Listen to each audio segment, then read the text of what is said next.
Proprietor का 1% company, LLP का partnership firm का प्रायव्हेट लिमिटेड कंपनी. नेमकी एंटिटी कशी ठरवायची, त्याचा प्रकार कसा ठरवायचा, ते व्यवसायाच्या स्थळावर किंवा प्रकारावर अवलंबून आहे का, आणि हे सगळं झाल्यानंतर कंप्लायन्स म्हणजे काय, त्याला नेमका किती वेळ द्यायचा आहे, ते कसं करायचं आहे, या सगळ्यांबद्दल आपल्याला बरेच प्रश्न असतात. या प्रश्नांना, या शंकांना योग्य उत्तर देण्यासाठी आपण एका खास एक्सपर्टना आपल्याकडे आमंत्रित केलं आहे.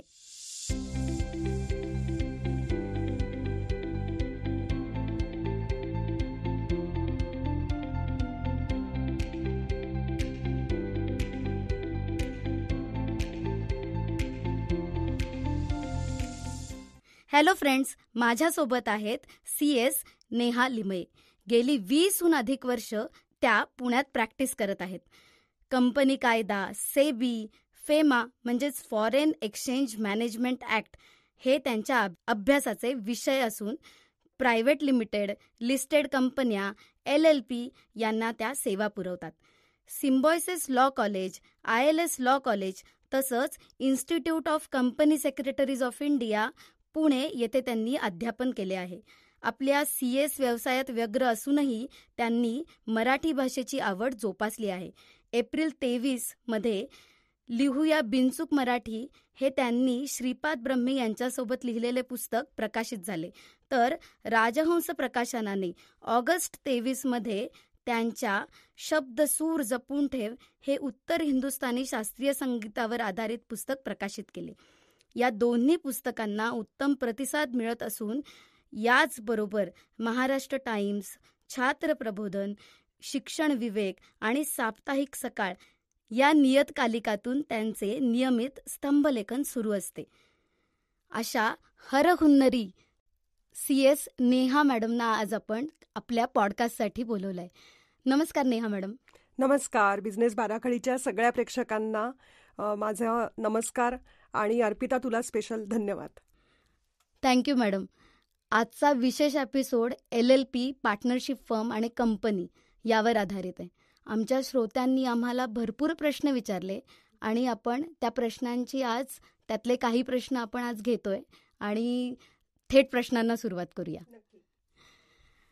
मॅडम, सगळ्यात पहिला आणि महत्त्वाचा प्रश्न, पार्टनरशिप फर्म आणि लिमिटेड लायबिलिटी पार्टनरशिप या दोन्ही पार्टनरशिप आहेत, यामध्ये नेमका फरक काय आणि कोणती निवडावी, म्हणजे निवड कशी करावी? अर्पिता, आपण पार्टनरशिप फर्म आणि LLP या दोन्हीकडे तू म्हणालीस तसं दोन्हीही पार्टनरशिपच आहेत.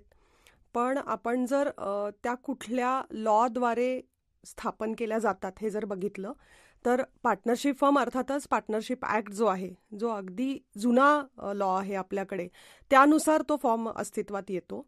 आणि LLP ही LLP ॲक्ट 2008 साली जो कायदा आला, LLP कायदा, त्याच्याद्वारे स्थापन केली जाते. आता या दोन्हीमध्ये नेमका फरक काय आहे, तर जेव्हा आपण पार्टनरशिपचा विचार करतो तेव्हा आपल्याला ओनरशिप, त्याची मालकी आणि मॅनेजमेंट या दोन्हीमधलं सेपरेशन आढळत नाही.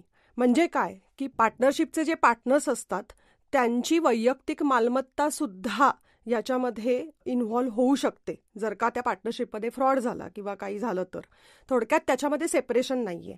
पण जर तुम्ही LLP मध्ये बघितलं तर त्याच्यामध्ये ओनरशिप आणि मॅनेजमेंटमध्ये सेपरेशन दिसतं. आणि हाच फॅक्टर आपण प्रायव्हेट लिमिटेड कंपनीमध्ये सुद्धा बघतो. म्हणजेच LLP म्हणजे काय, तर तुम्हाला पार्टनरशिप आणि कंपनी या दोन्हीचे फायदे मिळणारी एंटिटी आहे. सो लिमिटेड लायबिलिटी पार्टनरशिपच्या नावातच लिमिटेड लायबिलिटी आहे.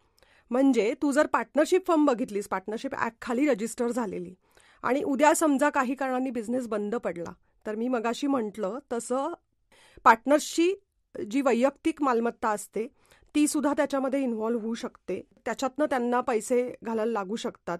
पण LLP मध्ये असं होत नाही. LLP मध्ये त्या पार्टनर्सचं जेवढं कॉन्ट्रीब्युशन असेल किंवा त्यांनी त्या ॲग्रीमेंटमध्ये जेवढं डिफाईन केलेलं असेल तिथपर्यंतच त्यांची लायबिलिटी लिमिटेड राहते.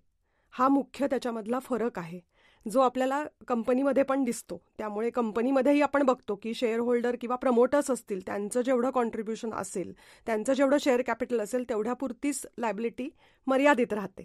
तर हा LLPचा मुख्य म्हणजे फायदा आहे. आता तुझ्या दुसऱ्या प्रश्नाकडे येऊया की कुठली कधी करावी. आता खरं म्हणजे याच्यामध्ये सोयीचा मुद्दा किंवा क्रेडिबिलिटीचा मुद्दा जास्त येतो.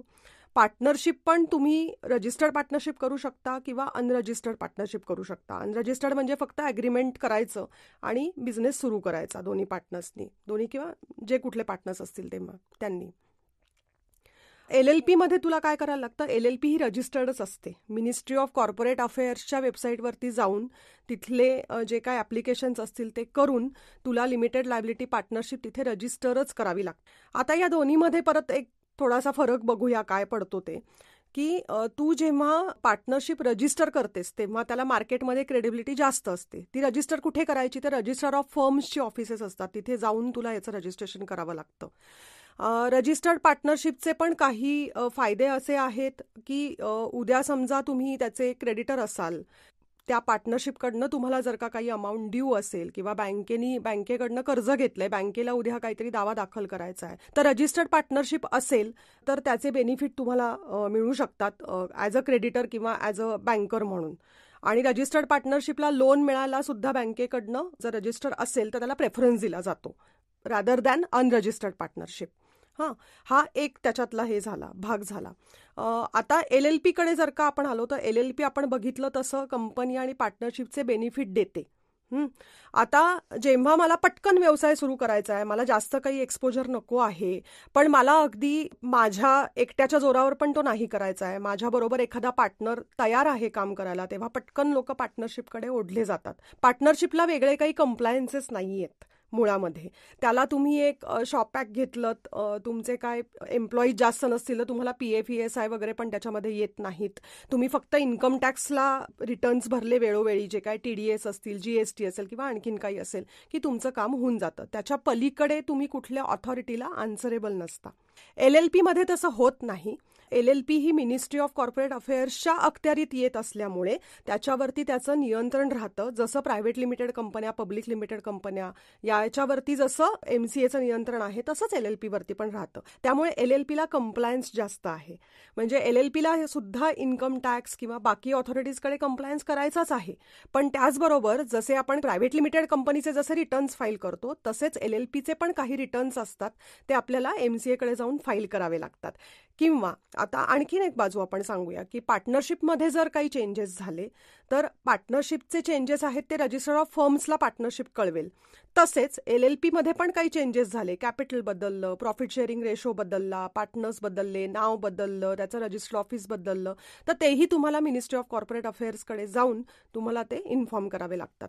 तर आता ह्याच्यामध्ये तुम्हाला जर का चॉईस करायचा असेल तर आता आणखीन एक अँगल आपण देऊ. सध्या आपण स्टार्टअप विषयी खूप ऐकतो, बोलतो, वाचतो आणि आता मेक इन इंडिया आणि स्टार्टअप स्कीम या सगळ्या रुळलेल्या आहेत. तर तुम्ही स्टार्टअप इंडियाच्या स्कीमवरती, मेक इन इंडियाच्या पोर्टलवर जर गेलात आणि स्टार्टअप म्हणून तुम्हाला एखादी तुमची एंटिटी रजिस्टर करायची असेल तर तिथे पार्टनरशिप, LLP आणि प्रायव्हेट लिमिटेड हे तिन्ही फॉर्म रेकॉग्नाइज होतात. पण जर तुम्हाला इन्व्हेस्टर तुमच्या कंपनीमध्ये घ्यायचा असेल, तुम्हाला फंडिंग हवं असेल, तुम्हाला चांगली क्रेडिबिलिटी मार्केटमध्ये एस्टॅब्लिश करायची असेल, तर त्या केसमध्ये ह्या ज्या फंडिंग एजन्सीज असतात किंवा इन्व्हेस्टर्स असतात त्यांना म्हणजे ते LLP किंवा प्रायव्हेट लिमिटेड या फॉर्म्सना जास्त प्रेफरन्स देतात. तसंच बँका सुद्धा LLP किंवा प्रायव्हेट लिमिटेड यांना जास्त प्रेफरन्स देतात जेव्हा लोन घ्यायची वेळ येते तेव्हा. त्यामुळे तुम्ही जर तुमच्या बिझनेसचं मुळात व्हिजन आणि मिशन काय आहे हे जर तुम्हाला क्लिअर असेल तर त्यानुसार तुम्ही पार्टनरशिप करायची का LLP करायची हे तुम्ही ठरवू शकता असं मला वाटतं. Thank you madam. म्हणजे तुम्ही बऱ्याच गोष्टी याच्यात आत्ता कव्हर केल्या. मला आणि एक या प्रश्नाला अनुसरूनच एक प्रश्न विचारायचा आहे की व्यवसायाचं स्वरूप कोणतं आहे किंवा स्थळ कोणतं आहे. म्हणजे मी पुण्यात व्यवसाय करायचा आहे तर मी LLPच केलं पाहिजे, असं काही ठोकताळे असतात का? नाही, कारण काय आहे आता सध्या LLP फॉर्मेशनची ही प्रोसेस आहे, ही सेंट्रलाइज प्रोसेस केलेली आहे MCAने. म्हणजे दिल्लीत बसलेला जो माणूस आहे तो सुद्धा MCAच्या पोर्टलवर जाऊ शकतो आणि पुण्यातली LLP तिथे रजिस्टर करू शकतो. तुझा पुणे स्थित व्यवसाय असेल तर रादर दॅन की तुझं रजिस्टर्ड ऑफिस कुठे याच्यापेक्षा तुला व्यवसाय कुठे करायचा आहे, म्हणजे तुझा कस्टमर बेस कुठे असणार आहे जास्त, किंवा तुला ऑपरेशन्स करण्यासाठी काय फॅसिलिटीज लागणार आहेत त्याच्या दृष्टीने समजा तुला काही टॅक्सेशनचे बेनिफिट्स असतील किंवा गव्हर्नमेंटच्या स्कीम्स असतील. म्हणजे फॉर एक्झाम्पल आता अगदीच उदाहरण द्यायचं झालं तर आपण ऑइल आणि रिफायनरी बिझनेसच्या प्रोसेसचं एक उदाहरण घेऊ, की ती प्रोसेस जर तुला करायची असेल आणि त्याचं मार्केट तुला दिसतंय की इथे नाहीये, तुला ऑन साईट काम करायचं एखाद्या प्रोजेक्टसाठी आणि तो प्रोजेक्ट आहे सपोज भोपाळला, हां असं आपण धरून चालू.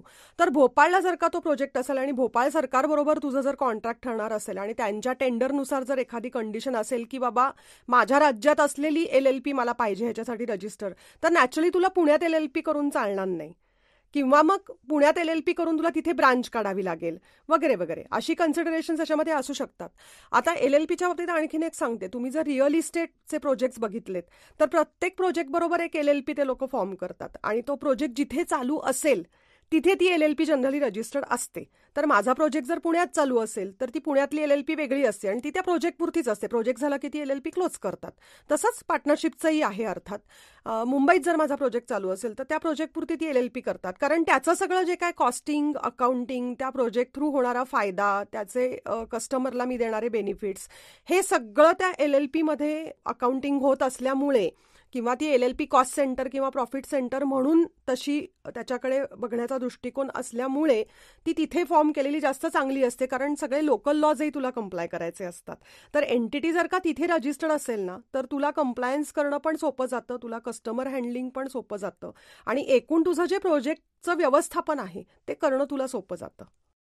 मॅडम, आत्ता तुम्ही जे इनपुट्स दिले त्याचा नक्कीच उपयोग होणार आहे डिसिजन घेताना. तुम्ही आत्ता एक विषय काढला तो म्हणजे कंप्लायन्स. तर LLP कंप्लायन्स म्हणजे नेमके काय? आणि LLP जेव्हा फॉर्म केली जाते तेव्हा ते म्हणतात की नाही आम्हाला बिझनेस करायचा आहे, हे कंप्लायन्स वगैरे आम्हाला नको, किंवा ह्याच्यासाठी आमच्याकडे वेळ नाहीये. तर ह्याच्याकडे नक्की कोणत्या दृष्टीने बघितलं पाहिजे? अगदी छान प्रश्न आहे हा अर्पिता. आणि बरेचदा मी अगदी समजू शकते की ज्यांना बिझनेस करायचा आहे, जे प्रवर्तक आहेत, त्यांना नेहमी असं वाटतं की माझा फोकस हा बिझनेसवरती असला पाहिजे आणि मी कंप्लायन्स का बघू, कंप्लायन्ससाठी बाकी प्रोफेशनल्स आहेत त्यांनी काय ते त्यांचं करून घ्यावं. पण ह्याच्यात असं असतं की त्या प्रोफेशन्सला तुम्ही जोपर्यंत तुमच्या बिझनेसचे इनपुट्स देत नाही त्याला कंप्लायन्स करण्यासाठी, तोपर्यंत तो प्रोफेशनल पण कंप्लायन्स करू शकत नाही. आणि आता तुम्ही कुठलाही कायदा घ्या, LLP ॲक्ट असेल किंवा कंपनीज ॲक्ट असेल, तर त्याच्यामध्ये जर का नॉन कंप्लायन्स असेल तर त्याला ॲडिशनल फीज म्हणा किंवा पेनल्टीज म्हणा या खूप हायर साईडला गेलेल्या आहेत. जर आपण 2013 साली कंपनीज ॲक्ट जेव्हा बदलला, आधी 56चा कायदा होता आणि मग 2013चा कायदा झाला. 56च्या कायद्यातल्या पेनल्टीज किंवा ॲडिशनल फीज आणि 2013च्या कायद्यातल्या पेनल्टीज आणि ॲडिशनल फीज याच्यामध्ये जमीन अस्मानाचा फरक आहे, हे आधी लक्षात घेतलं पाहिजे. तर माझ्याकडे जे क्लायंट्स येतात ना त्यांना मी नेहमी हे वाक्य सांगते किंवा मी कुठल्याही फोरम्सवर बोलत असेन तर की कंप्लायन्स ही कॉस्ट वाटते आणि ती आहेच, त्याच्याबद्दल काहीच दुमत नाही. पण मी असं सांगते की compliance has a cost and non compliance has a greater cost. तर हे सगळ्या व्यावसायिकांनी जर लक्षात घेतलं ना तर कंप्लायन्स हा बिझनेस नंतरच येतो, अगदी मान्य आहे, पण नंतर येतो याचा अर्थ तो दुर्लक्षित करण्याचा भाग आहे असं होत नाही ना. तर तुम्ही वेळेवर जर कंप्लायन्स केला तर जे पैसे वाचणार आहेत तुमचे, अदरवाईज जे नॉन कंप्लायन्सला तुम्ही पेनल्टीजला घालवाल किंवा ॲडिशनल फीजला घालवाल, ते पैसे तुम्ही चांगल्या कामासाठी बिझनेसला तुमच्या वापरू शकता, निश्चिंतपणे शांत रात्री झोपू शकता. तर हा त्याच्यातला सगळ्यात मोठा फायदा आहे असं मी सांगते. आता आपण येऊया ॲक्च्युअल कंप्लायन्सकडे. LLPच्या तू विचारलंस की नक्की काय कंप्लायन्सेस असतात. तर LLP हा फॉर्मच मुळात याच्यासाठी चूज केला जातो, म्हणजे कंपॅरिझन मी करतेय प्रायव्हेट लिमिटेड कंपनीशी, की प्रायव्हेट लिमिटेड कंपनी करू का LLP करू, असं जेव्हा मला प्रश्न येतो तेव्हा मी सांगते की हो, जर तुम्हाला कंप्लायन्सेस फार नको असतील, तुम्हाला फार त्याच्यामध्ये पैसे घालायचे नसतील, कॉस्ट फार इन्कर करायची नसेल, तर तुम्ही नक्की LLPचा विचार करा. कारण LLPला मुळातच कंपनीपेक्षा कंप्लायन्सेस कमी आहेत, त्याच्यामुळे त्याची कॉस्टही कमी आहे. दुसरं असं की काही कंप्लायन्सेससाठी कंपनीज ॲक्टमध्ये अशी तरतूद आहे, म्हणजे फॉर एक्झाम्पल आपण ॲन्युअल फायलिंग करतो, बॅलन्स शीट आणि ॲन्युअल रिटर्न आपण MCAला फाईल करतो, तो जर डिले झाला तर त्याला पर डेची ॲडिशनल फी आहे कंपनी असेल तर. पण LLP असेल तर तिथे स्लॅब वाईज फी आहे. स्लॅब वाईज फी म्हणजे काय, की जर 1 महिन्यापर्यंत डिले असेल तर काय 1 टाइम ॲडिशनल फी, 2 महिन्यापर्यंत असेल तर 2 टाइम्स ॲडिशनल फी वगैरे त्याचं टेबल आहे. तर आणि बेसिक जी फॉर्मची फी आहे ना LLPची तीच कमी आहे. ती ₹50, ₹100, ₹150, ₹200 अशी आहे. त्याच्यात 1 टाइम 2 टाइम झालं तर इतका फरक पडत नाही. पण विचार करा, एका पॉईंटपर्यंत LLPला सुद्धा ही लेट फी पर डे होती. जेव्हा ते मीटर बेसिक फी ₹50 आणि ॲडिशनल फी झाली तर ₹100 पर डेनी ती जायची. तर अशाही LLPच्या फिया प्रवर्तकांनी त्यांच्या पार्टनर्सनी भरलेल्या आहेत की बेसिक फी आहे ₹50, पण 6 महिने फॉर्मच भरलेला नाहीये. आता तू कॅल्क्युलेट कर की 6 महिन्याचे अगदी 180 दिवस धरले गुणिले 100 म्हणजे किती झाली ती फी. म्हणजे मी ₹20,000 एका फॉर्मसाठी रफली जर विचार करायचा झाला तर ₹20,000 एका फॉर्मसाठी मी भरते आहे. म्हणजे माझ्या LLPचं कॅपिटल सुद्धा ₹50,000 आहे हो. आणि मी भरतीये दोन्ही फॉर्म्स मिळून समजा ₹40,000 वर्षाला. हे परवडणार आहे का? तर मी जसं म्हटलं तसं की non compliance has a greater cost, हे जर का तुम्ही वाक्य मनामध्ये रुतवून घेतलं तर तुम्ही चुकणारच नाही. एखाद वेळेला ठीक आहे की काहीतरी इमर्जन्सी आली आणि नॉन कम्प्लायन्स होतोय जे आपल्या कंट्रोलच्या बाहेर आहे, पण शक्यतो कम्प्लायन्सलाही तितकंच स्थान द्या, समजून घ्या एकदा. आणि आम्ही सुद्धा असं करतो की आम्ही क्लायंटला LLP झाल्यानंतर पहिल्यांदाच देऊन टाकतो की वर्षभरात तुम्हाला या डेडलाईन्स आहेत आणि असे कम्प्लायन्सेस करायचे आणि नाही झाले तर लेट फी काय आहे. तर हे जर तुमच्या समोर तुम्ही हा चार्ट लावून ठेवलात आणि त्याच्याप्रमाणे तुमच्या सल्लागाराशी बोलून तुम्हाला कधी बाबा माहिती आमच्याकडनं लागते, काय लागते, त्याच्याशी कॉर्डिनेशन कुणाकडून लागतं, हे जर याची माहिती करून जर आपण हे केलं तर हे इतकं काही अवघड नाही आहे. नक्कीच. म्हणजे compliance has a cost but dare to attempt non compliance म्हणजे त्याची कॉस्ट ग्रेटर आहे. मॅडम, आत्ता तुम्ही एक विषय मांडला की LLP का प्रायव्हेट लिमिटेड कसं चूज करायचं, किंवा तुम्ही आधी म्हणाला तसं मिशन विजन काय आहे तुमचं त्याच्यावरनं फॉर्म ठरवायला पाहिजे. तर मग नेमकं काय करावं, म्हणजे मिशन विजनकडे प्रायोरिटी म्हणून बघावं का कम्प्लायन्सकडे? आणि प्रायव्हेट लिमिटेडचे कम्प्लायन्स जास्त आहेत LLPपेक्षा असं आपण म्हणतोय, तर नेमकं किती एफर्ट्स आहेत त्याच्यात? आता बराच मोठा मुद्दा आहे हा, पण त्याचं उत्तर मी थोडक्यात द्यायचा प्रयत्न करते. आता तू विजन मिशन विषयी म्हणालीस, आता मी उदाहरण देऊन तुला सांगते की समजा माझ्यासारखाच एखादा व्यावसायिक आहे किंवा तुझ्यासारखा CACSची फर्म आहे, किंवा उद्या आणखीन एखादा तू व्यवसाय घे, आर्किटेक्ट असेल किंवा काय असेल, तर आपण लोक काही उद्या जाऊन खूप फंडिंग घेणार आहोत कुणाकडनं, किंवा बिझनेसच्या खूप साऱ्या ब्रांचेस काढणार आहोत, किंवा फिनॉमिनली आपला बिझनेस एक्सपांड होणार आहे, किंवा मला उद्या लिस्टिंगला जायचे, असे काही प्रकार आपल्या ह्याच्यामध्ये ग्रोथ कर्वमध्ये हे नसतात, हे टप्पे नसतात आपल्या टिपिकली. आपण वाढू, आपण ब्रांचेस काढू इथपर्यंत आपला लिमिटेड असतो तो स्कोप, बरोबर आहे. त्या केसमध्ये LLP करणं खूपच फायदेशीर ठरतं. कारण LLPला मी आधी म्हटलं तसं की आपण कम्प्लायन्स खूप कमी आहेत, मला LLP फॉर्म केल्या केल्या बिझनेस सुरू करता येतो, जे प्रायव्हेट लिमिटेडला करता येत नाही. त्याच्याकडे आपण नंतर जाणारच आहोत. हां, पण आता दुसरं उदाहरण आपण घेऊ की समजा मी उद्या घरगुती मसाल्यांचा व्यवसाय सुरू करते, जो आत्ता अगदी घरगुती स्वरूपाचा आहे. उद्या माझं व्हिजन किंवा मिशन असं आहे की त्या मसाल्याच्या उद्योगाच्या आणखीन ब्रांचेस काढायच्यात, त्याचे मला अलाइड काही प्रोडक्ट्सही लॉन्च करायचे आहेत.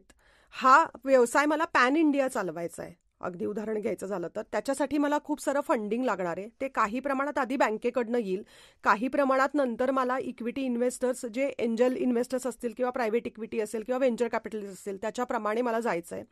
आणि माझं स्वप्न असं आहे की मला हा व्यवसाय उद्या जाऊन लिस्टही करायचा आहे.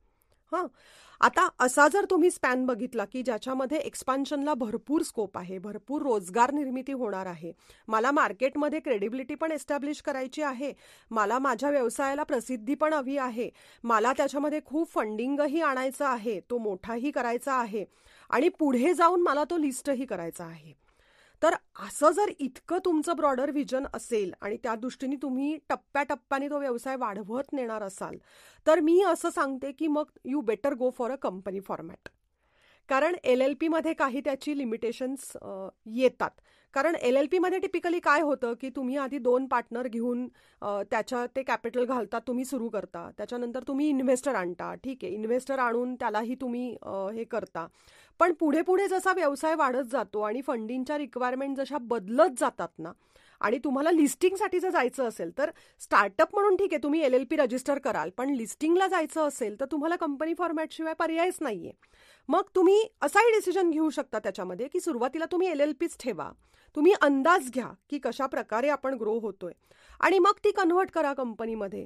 कंपनीमध्ये जेव्हा LLP कन्व्हर्ट तुम्हाला करायची असते तेव्हा त्याची प्रोसेस एक निहित दिलेली आहे MCAनी. आणि दुसरं म्हणजे त्याला कॅपिटल गेन्स टॅक्स लागत नाही.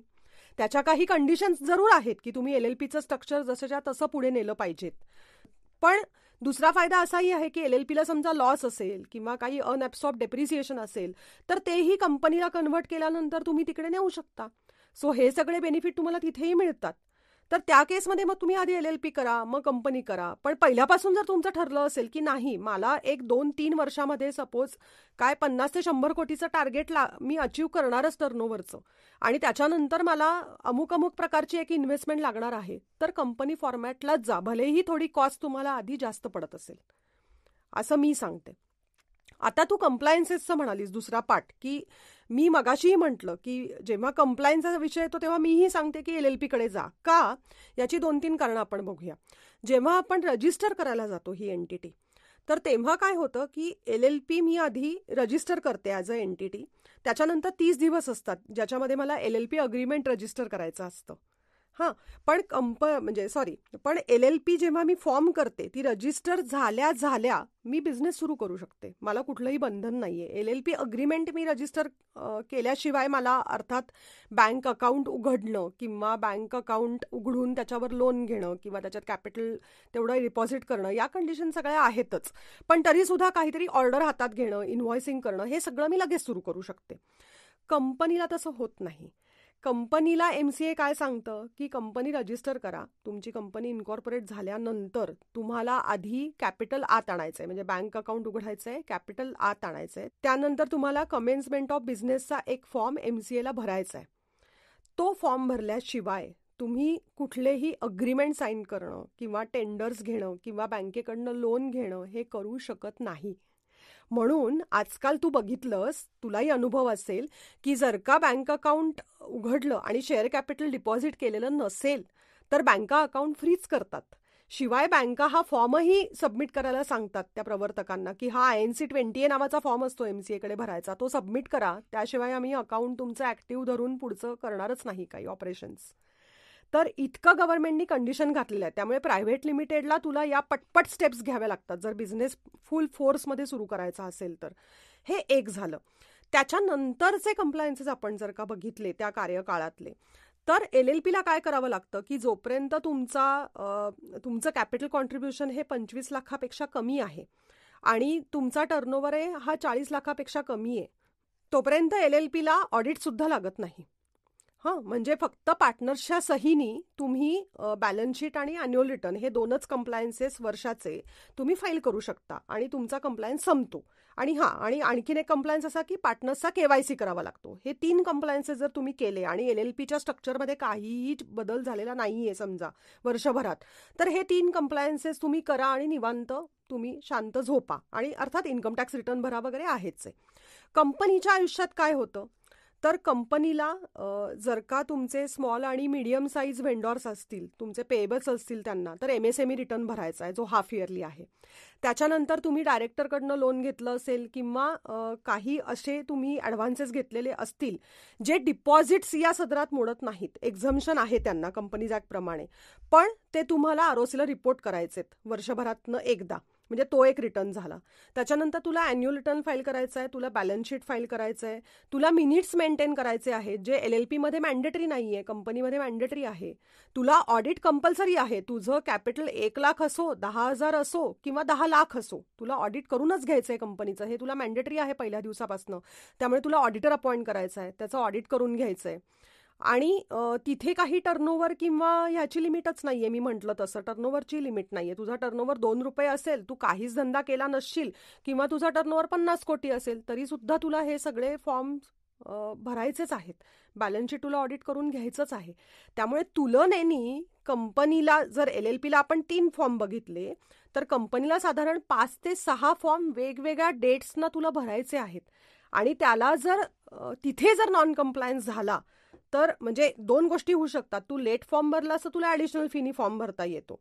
पण काही फॉर्म त्यातले असेही आहेत की जे 300 दिवसाच्या पुढे जर लिमिट गेलं तर तुला डायरेक्ट कंपाऊंडिंगला जायला लागतं. म्हणजे तुला हायर ऑथॉरिटीकडे जाऊन ते सांगावं लागतं की अहो हे भरलं गेलं नाहीये वेळेमध्ये, आणि मग तुला त्याची कंपाऊंडिंगची पेनल्टी पर डायरेक्टर पर कंपनी लागते. हा त्यातला आणखीन एक पार्ट आहे. तर त्यामुळे दुसरा आणखीन एक मुद्दा सांगते प्रॅक्टिकल, की LLP मध्ये जेव्हा तुम्ही पार्टनरकडनं लोन घेताय किंवा पार्टनरच्या एखाद्या रिलेटिव्हकडनं लोन घेताय तुमच्या फॅमिली मेंबरकडनं, तेव्हा त्याला काही वेगळा कंप्लायन्स नाहीये. पण प्रायव्हेट लिमिटेडमध्ये डायरेक्टर किंवा त्याचा रिलेटिव्ह, आता ते रिलेटिव्ह कोण असले पाहिजेत हे सुद्धा डिफाईन्ड आहे कंपनीज ॲक्टमध्ये, त्यांच्याकडनंच तुम्ही लोन घेतलं तर ते एक्झम्प्ट आहे.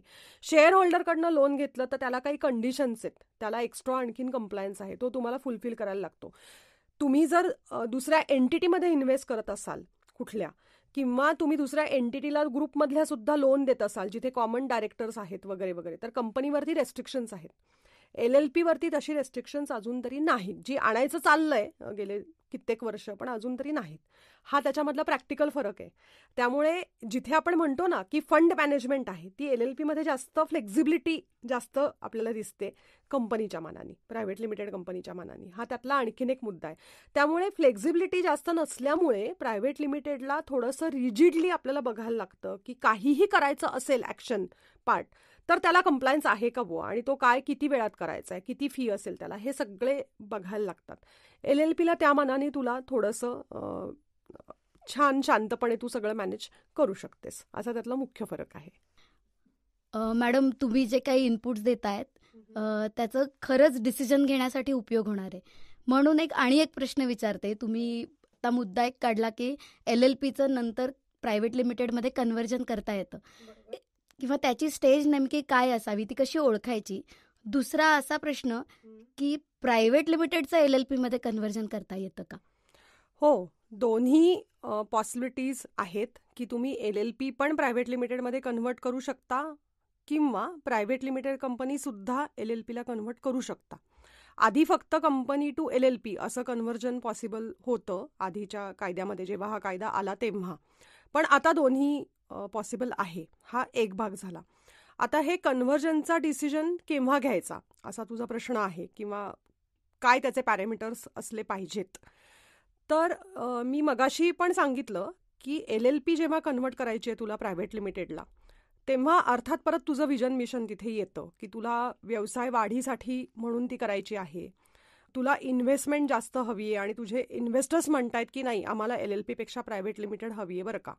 असं आहे कारण का तुला बँकांकडे लोनसाठी जायचं आहे आणि बँकाही म्हणतायत की नाही आम्हाला ओनरशिप मॅनेजमेंट दोन सेपरेट दिसलं पाहिजे आणि वी प्रिफर कंपनी फॉर्मॅट म्हणून तुला जायचं आहे. का तू एखादं गव्हर्नमेंटचं टेंडर भरते आहेस आणि तिथे अशीच कंडिशन आहे की आम्ही फक्त कंपन्यांनाच हे अर्ज दाखल त्यांच्याकडनं करून घेऊ शकतो, अशी काही अट आहे का त्यांची. या 4-5 गोष्टी त्याच्यामध्ये असू शकतात आणि त्याच्यानंतर तू LLP कंपनीला कन्व्हर्ट करतेस, हे लक्षात घेऊन की तुझं नक्की काय उद्दिष्ट असू शकतं. उलटं जर आपण बघितलं की प्रायव्हेट लिमिटेड कंपनी मला LLP मध्ये कन्व्हर्ट करायची आहे, तर कधी कधी असं होतं की मला अपेक्षेप्रमाणे माझा व्यवसाय वाढत नाहीये, मला कंप्लायन्स कॉस्ट पण जास्त आहे, आणि काही वर्ष म्हणजे 1-2 वर्ष कदाचित अशी असू शकतील की कदाचित मी काहीच बिझनेस करणार नाही, त्याच्यानंतर मला काहीतरी संधी येऊ शकतात आणि त्यामुळे मला एंटिटी फॉर्मॅट तर हवाय, पण मला मिनिमम कंप्लायन्स पण हवाय आणि परत तो व्यवसाय इतका काही वाढणार नाही, मला त्याचं स्वरूप अतिशय मर्यादित ठेवायचं असेल, तर अशा वेळेला जनरली कंपनीकडनं LLP कडे येण्याचा ओघ आपल्याला दिसून येतो. तर तेच आहे पुन्हा की तुला फंडिंगची तुझी रिक्वायरमेंट, तुला मार्केट क्रेडिबिलिटी आणि ॲक्सेस टू फंड्स, या 3 गोष्टींवरती तुझं काय करायचंय नक्की, की LLPच ठेवायची आहे का कंपनीकडे जायचंय का उलट, हे याच्यावर ठरतं.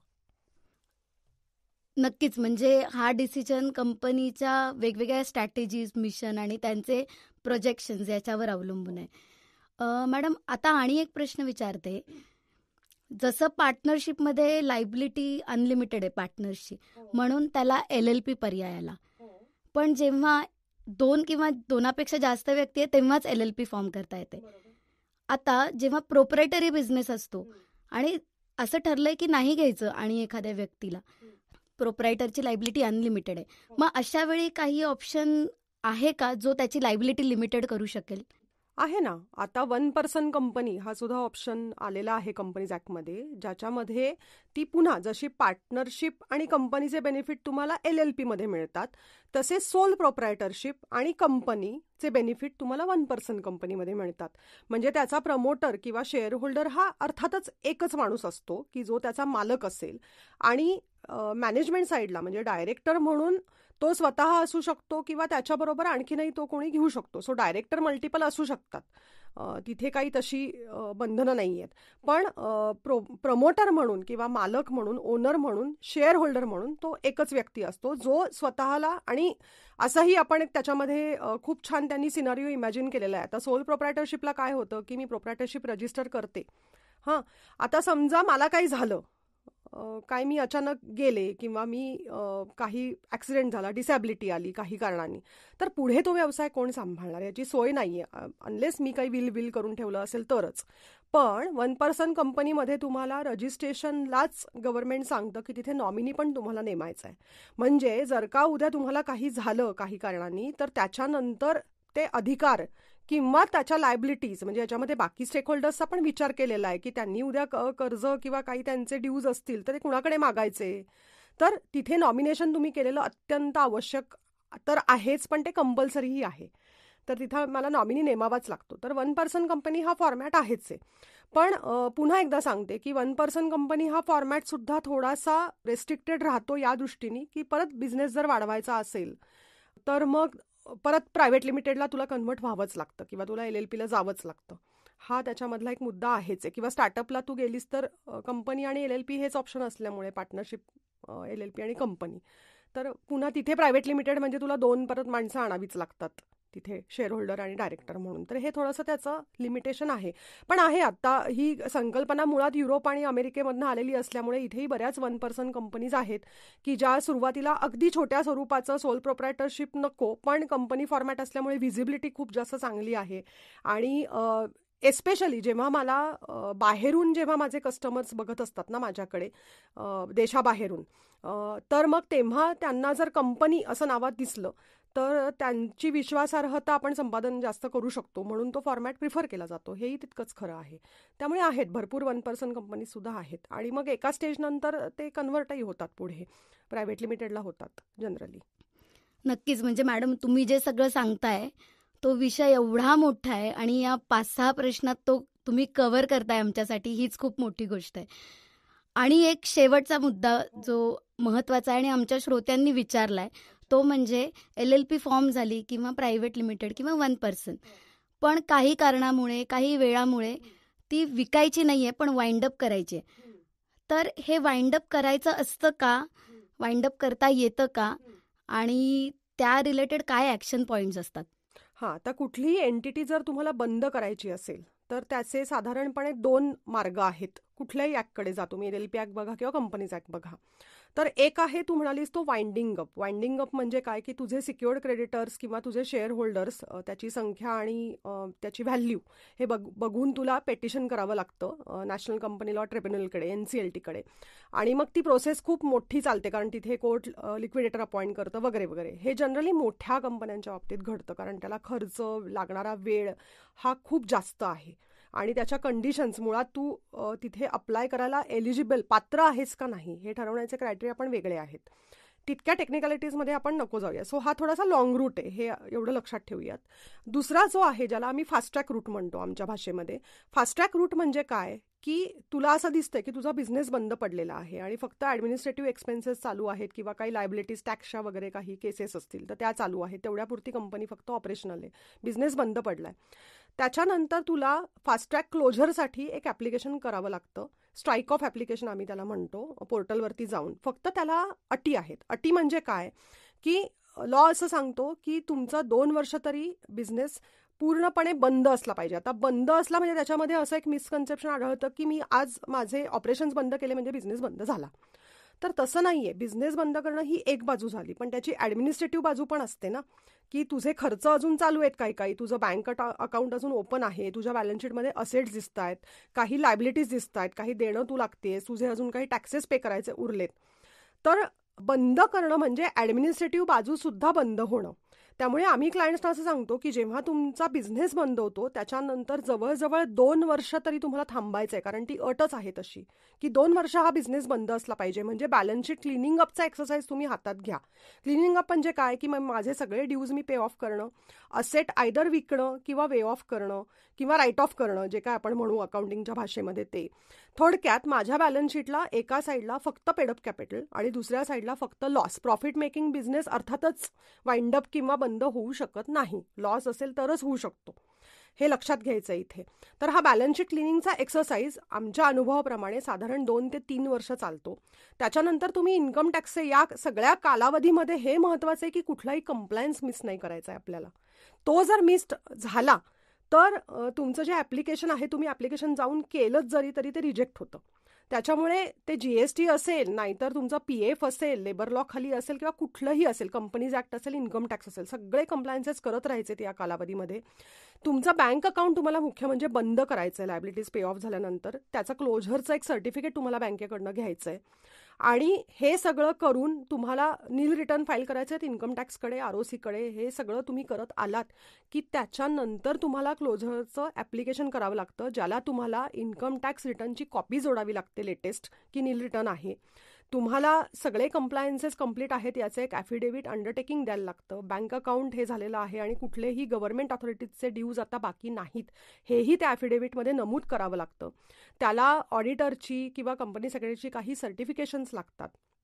मुळात ॲफिडेव्हिट असल्यामुळे ते नोटराइज्ड असतं, त्यामुळे त्याच्यात तुम्ही काहीही जर का म्हणजे ज्याला आपण मटेरियल मिसस्टेटमेंट म्हणतो, चुकीची काही माहिती दिलीत किंवा लपवून ठेवलीत तर हे ॲप्लिकेशन रिजेक्ट होऊ शकतं. त्याच्यावरचं सगळी त्याला फी असते एक ठरवून दिलेली. कंपनी जर स्ट्राईक ऑफ करायची असेल तर त्याला 10,000 रुपये ॲप्लिकेशन फी आहे. तर ते सगळे खर्च मुळात ते पैसे वाया जातात.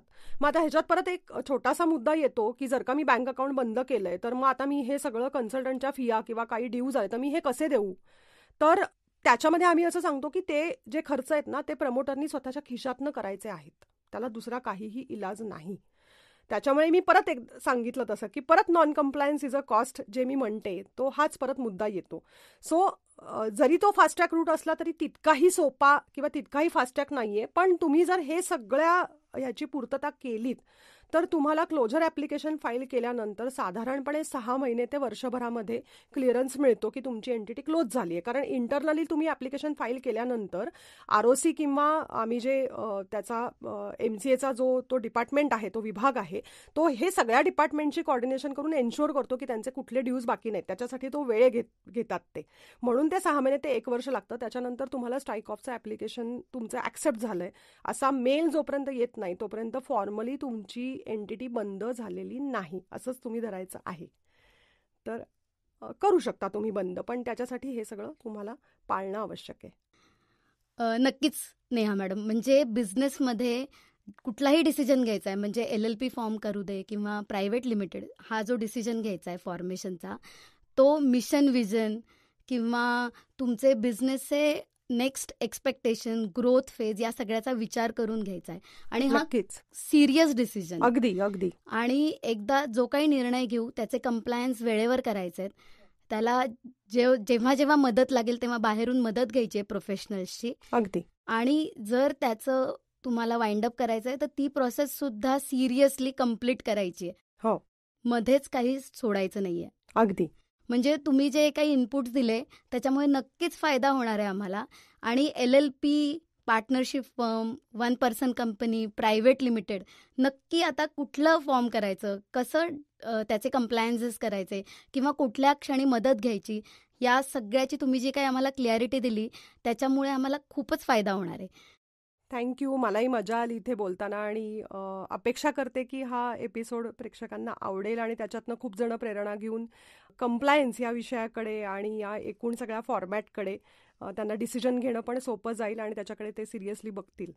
नक्कीच. म्हणजे तुम्ही इथे आलात, तुमच्या बिझी शेड्यूलमध्ये तुम्ही आम्हाला वेळ दिला, आमच्या श्रोत्यांचे हे सगळे प्रश्न होते त्यांना तुम्ही योग्य उत्तरं दिली, यासाठी तुमचे धन्यवाद.